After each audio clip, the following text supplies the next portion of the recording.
not own a large percentage of the financial services industry businesses.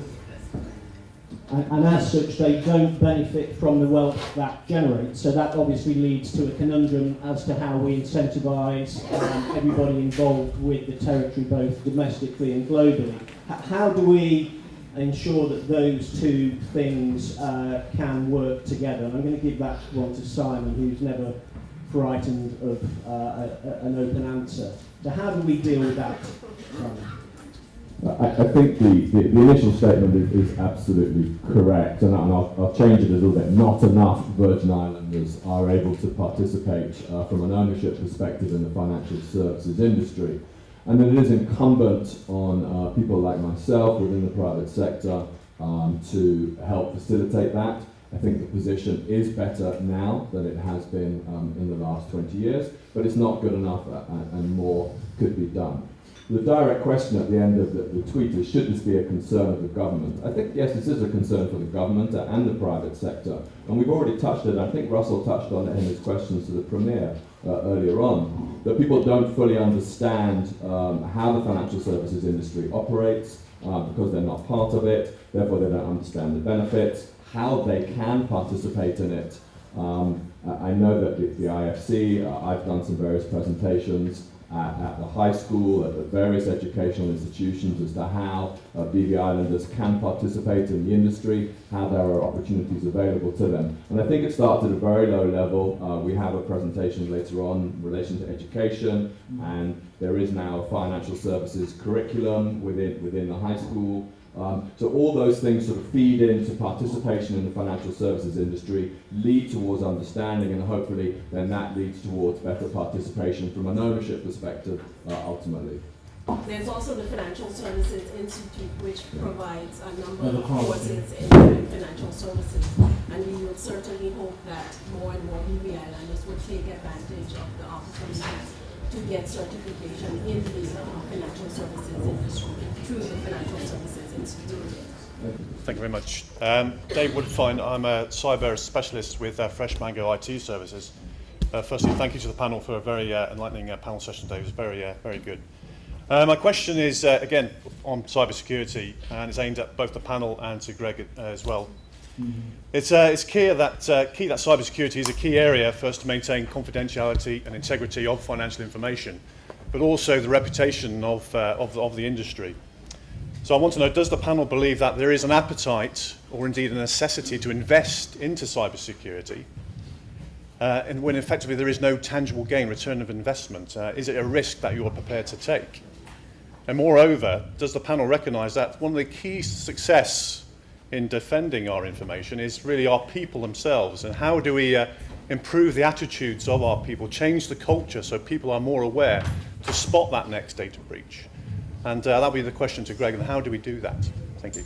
Okay, thanks. I'm going to ask Elise the first question as to appetite for investment. I think it was the 3rd of April when Elise woke up to a thunderstorm from the ICRG, an episode which I think was well contained. Elise, are we investing enough? Do you think we should invest more? I think the response to that is we can never have enough security as far as that. It's certainly, as the presenter said, it's a global problem. Security is a global problem. But I think as far as we've heard from, and we sort of did a preliminary survey asking people how are your security systems, and I think there is a plan and there is a requirement within the Financial Services Commission in terms of making sure that information is protected and secure. But I think the leak certainly presented to us that we can never be too secure, and that we need to invest more in security systems to ensure that not just the individual firms, but the jurisdiction, because it impacts our reputation as a whole, because it wasn't just particular firms that were impacted. By and large, it was, BVI has been compromised, and then we had to do a lot of public relations or reputational management around that, because 2 firms were compromised, and it compromised the jurisdiction as a whole. So I think the onus is on all of us to invest in more security. Greg?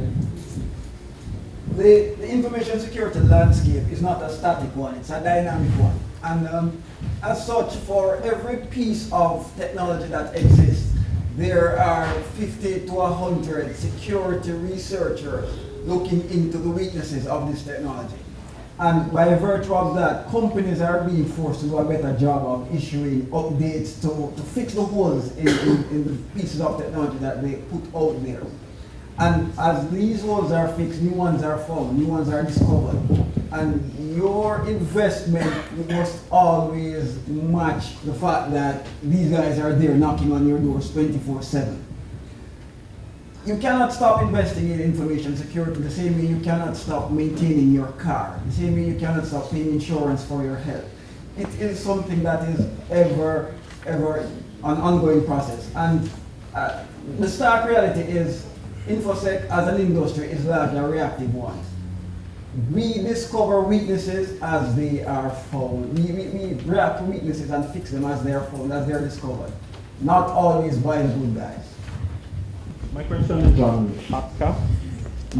Is there any other country other than the United States who is implementing these taxes globally? And does the issue of double taxation arise? And do you believe FATCA is here to stay, or is it maybe in a transitional phase, or can it be litigated? I'll take that one quickly. The answer is yes. I think the US has paved the way. We've seen UK FATCA, which tries to put a net over the Crown dependencies and the OTs. Double taxation, I think it will pave the way indirectly, but of course the first hurdle is to collect the information to in turn then collect the tax revenues, but longer term I think that's likely to be the case, that it will impact on that network of DTAs. Yes. Short answer, and I can certainly talk more about that if you wish. I think we're finished. Panel, thank you very much, and audience, thank you too.